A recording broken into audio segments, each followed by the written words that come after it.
London থেকে নেতা তারেক রহমান এসে গুপ্ত শব্দ ব্যবহার করছে। এই গুপ্ত শব্দ রাজাকারের চেয়েও শক্তিশালী শব্দ হয়ে উঠবে ইনশাআল্লাহ। আমরা এইসব ফ্যামিলি কার্ডের ধার ধারি না, এইসব চাইও না নারীরা। আমাদের এই ভোটকে বানচাল করার জন্য জোটের গণজোয়ার দেখার পরে এক দলের ঘুম হারাম হয়ে গেছে, সেই জন্য তারা নারী কার্ড ব্যবহার করছে। তাদের কার্ডের অভাব নাই। নারী কার্ড, চান্দা কার্ড, লাল কার্ড, নীল কার্ড, আবার কি কার্ড দিবে? Family card. আমরা এইসব ফ্যামিলি কার্ডের ধার ধারি না, এইসব চাইও না নারীরা। আমরা নারীরা চাই কি চাই? আমরা রাস্তাঘাটে শান্তিপূর্ণভাবে হাঁটতে চাই।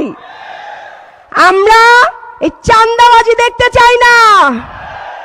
বাংলাদেশে অস্ত্র ছিল, তার চেয়েও একটা বড় অস্ত্র ছিল কি জানেন? শব্দের অস্ত্র। রাজাকার বলে বলে আমাদের ভাইদেরকে খুন করা হয়েছে না? তারপর সেই রাজাকার হয়ে উঠেছে সবচেয়ে শক্তিশালী অস্ত্র, হয়েছে না? আজকে লন্ডন থেকে নেতা তারেক রহমান এসে গুপ্ত শব্দ ব্যবহার করছে। এই গুপ্ত শব্দ রাজাকারের চেয়েও শক্তিশালী শব্দ হয়ে উঠবে ইনশাআল্লাহ। এই গুপ্ত শব্দ দিয়েই আমরা জোটকে ইনশাআল্লাহ বিজয়ের পক্ষে নিয়ে যাব ইনশাআল্লাহ। শুনেন, এইসব শব্দের রাজনীতি খেলেন না, এগুলো শেষ হয়ে গেছে।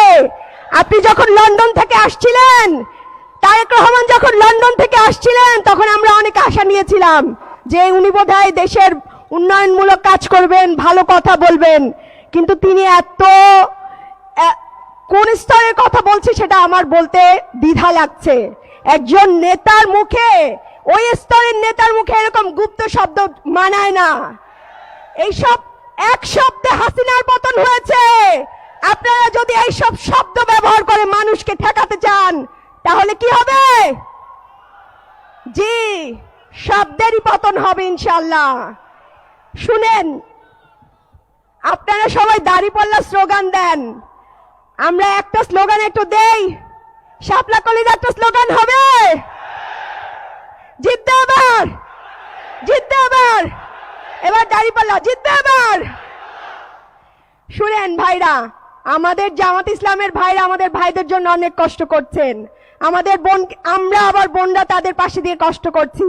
আমরা ইনশাআল্লাহ জোট সরকারকে এইভাবেই এগিয়ে নিয়ে যাব।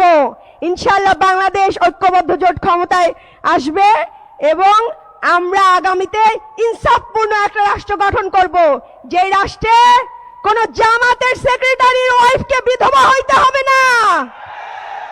সেই রাষ্ট্রে কোনো মানুষকে গুম, খুন, হত্যার শিকার হইতে হবে না। সেই রাষ্ট্রই আমরা গঠন করব ইনশাআল্লাহ।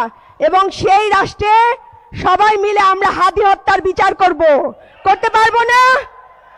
সবাই দোয়া করবেন, ভালো থাকবেন। আসসালামু আলাইকুম।